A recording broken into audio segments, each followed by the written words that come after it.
Le surf. Ce sport qui consiste à glisser sur une vague à l'aide d'une planche attire de plus en plus d'adeptes chaque année. Et pourtant, c'est un des sports les plus difficiles au monde. C'est pour ça qu'il est important de bien s'informer et de s'éduquer lorsque l'on veut débuter dans ce sport. L'objectif de la vidéo va être de t'indiquer quelles sont les conditions les plus favorables pour que tu débutes et progresses en surf. Je vais donc t'expliquer quels vont être les différents facteurs que tu devras prendre en compte avant de te mettre à l'eau.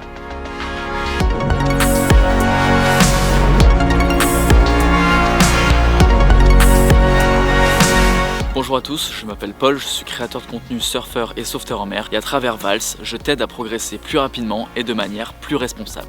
Avant de commencer la vidéo, je voulais te rappeler que le surf c'est un sport qui se pratique dans un milieu naturel et donc on ne le contrôle pas. On peut pas choisir s'il va faire beau, s'il va pleuvoir ou s'il va y avoir des vagues. Par contre, on peut aller chercher les informations pour savoir quand est-ce qu'il va y avoir les bonnes conditions. Et aujourd'hui, ce que je vais faire, c'est généraliser les conditions optimales pour toi qui souhaites débuter en surf. Et ces conditions, elles arrivent pas souvent, donc il va parfois falloir un peu de patience. Et qui dit optimal ne dit pas obligatoire. Donc dans tous les cas, je t'incite à aller surfer le plus souvent possible, car plus tu pratiques et plus tu vas progresser. Alors comment savoir quelles sont les meilleures conditions pour que tu débutes en surf ? Comme je te l'ai dit en introduction, il existe différents facteurs qui vont influencer les conditions de surf. Et la première chose à faire lorsque tu arrives sur une plage, et c'est ce qui constitue le premier facteur, va être d'observer et comprendre le spot. Observer le spot, savoir comment il est fait, c'est ce qu'on appelle une analyse topographique. Les plages, elles diffèrent selon la nature du sol, la présence de roches, d'éléments artificiels ou encore du type de fond marin. En tant que surfeur, tu dois être en capacité d'identifier toutes ces caractéristiques qui vont influencer si oui ou non la pratique du surf y est optimale, car toutes les plages ne sont pas surfables. La première caractéristique à analyser va être la nature du fond marin. Demande-toi si tu es sur une plage avec du sable, des rochers ou bien les deux, car en fonction du fond marin, les vagues vont être plus ou moins différentes. Pour débuter en surf, je te conseille d'aller sur une plage avec un fond sableux, ce qu'on appelle un beach break, plutôt qu'un reef break où ce seront des rochers. L'avantage d'un fond sableux, c'est qu'en cas de chute, tu auras moins de chances de te faire mal que sur des rochers. En plus de ça, tu auras bien meilleur confort car tu pourras rester debout à côté de ta planche sans avoir peur de te faire mal. Une autre caractéristique analysée, c'est de savoir si tu es sur une plage à fort dénivelé ou à faible dénivelé. Je te conseille dans ce cas une plage avec un faible dénivelé, donc une plage plutôt plate car les vagues vont déferler beaucoup plus longtemps, seront souvent moins puissantes et tu pourras surfer à peu près toutes les marées.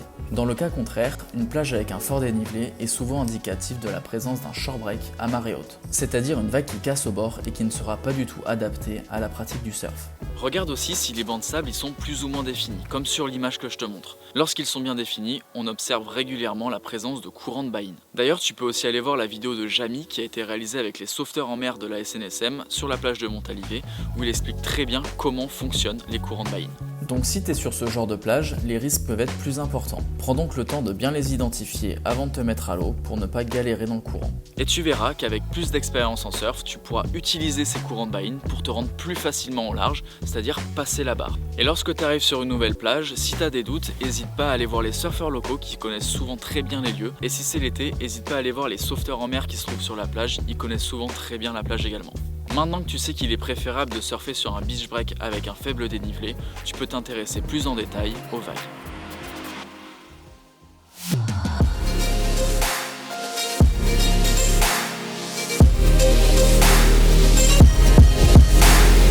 Déjà, pose-toi la question, est-ce qu'il y en a ? Pour savoir ça, tu peux aller voir les sites de prévision comme Surfline ou Wingourou que j'utilise principalement. Après ça, tu auras juste à taper le nom du spot dans la barre de recherche et obtenir toutes les informations pour savoir s'il y a des vagues. Quand tu seras sur ces sites, il ne faudra pas que tu confondes la taille de la houle et la taille des vagues.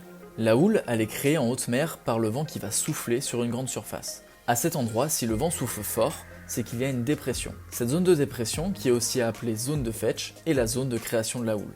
La houle est donc une ondulation qui va se déplacer dans l'océan formée par un fetch. Pour que tu comprennes mieux, imagine-toi lancer un caillou dans l'eau. Le caillou est le fetch et lorsque tu vas le faire tomber dans l'eau, tu vas voir apparaître des ondulations. Eh bien la création de la houle en mer, c'est le même principe, mais le caillou c'est une grande dépression où il y a beaucoup de vent. Les bouées situées en mer au large vont mesurer cette houle. Lorsque l'ondulation passe, la bouée va monter et descendre et donc ça va mesurer la hauteur de la houle en mètres. Et plus cette houle va venir de loin, et puis elle aura le temps d'emmagasiner de l'énergie et de bien se former. Également, plus la houle va s'éloigner de sa zone de création et plus il y aura de la distance entre chaque ondulation. Ce temps qu'il y a entre chaque ondulation va s'appeler la période et elle se mesure en secondes. Cette période, elle va avoir son importance, car plus elle sera élevée et plus les vagues seront espacées et seront puissantes. A l'inverse, plus la période sera courte et plus les vagues s'enchaîneront rapidement et donc les vagues seront moins puissantes. Maintenant, les vagues vont être le résultat de la houle. Lorsque la houle va rencontrer un obstacle et donc sur les plages le fond marin, on verra la formation de vagues.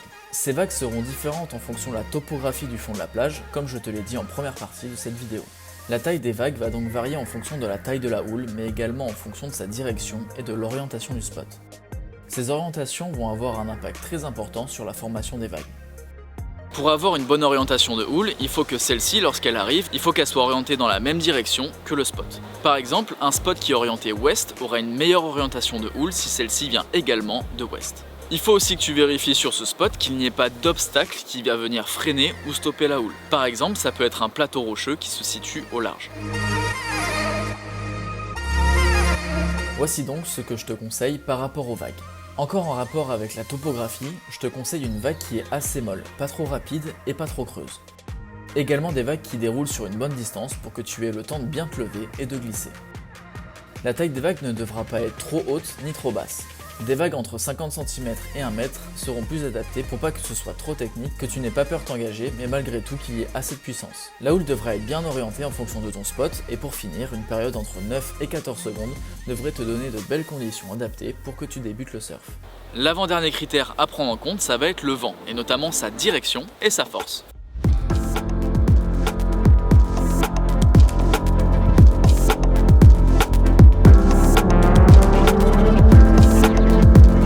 Les conditions annoncées peuvent être parfaites, il peut y avoir 1 mètre, 12 secondes, bien orienté, et si le vent il est pas bien orienté, et tu peux rester chez toi. Pour la direction du vent, on retrouve deux termes principaux, le vent onshore et le vent offshore.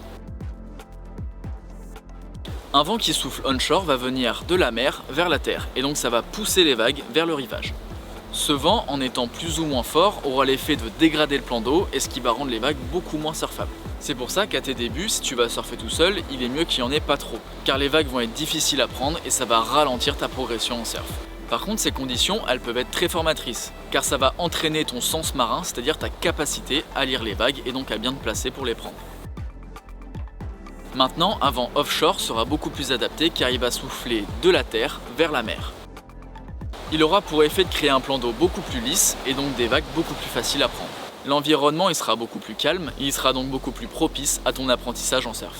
Par contre fais attention parce que ce vent offshore il aura pour effet de creuser la vague et si ce vent il souffle fort, il va te ralentir lorsque tu vas vouloir prendre une vague, faire ton take-off car ce vent il va souffler face à toi.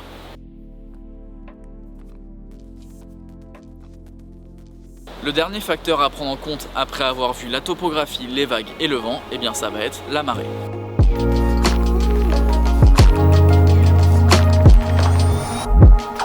La marée, c'est un des éléments importants à prendre en compte lorsque tu veux aller surfer. Elle peut influencer la hauteur, la forme ou la puissance des vagues. La marée, c'est un phénomène naturel qui résulte des forces d'attraction exercées par la Lune, le Soleil et la rotation de la Terre. Il existe deux forces. D'une part, la force gravitationnelle de la Lune et du Soleil sur la Terre, entraînant la déformation des océans et de la croûte terrestre. Et d'une autre part, la force centrifuge liée à la rotation de la Terre sur elle-même.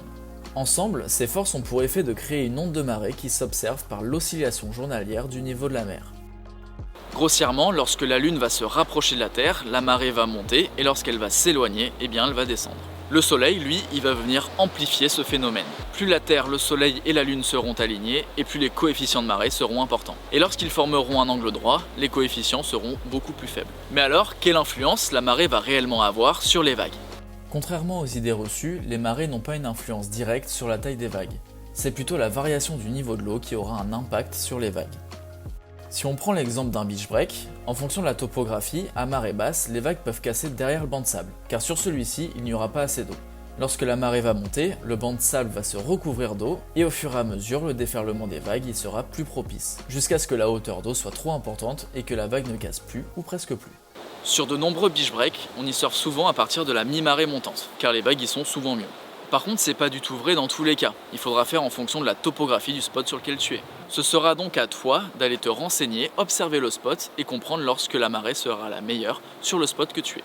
Ce que je te conseille donc, c'est de trouver un créneau de marée où les vagues ne sont pas trop petites, pas trop grosses, déroulent bien et donc sera favorable pour ton apprentissage du surf.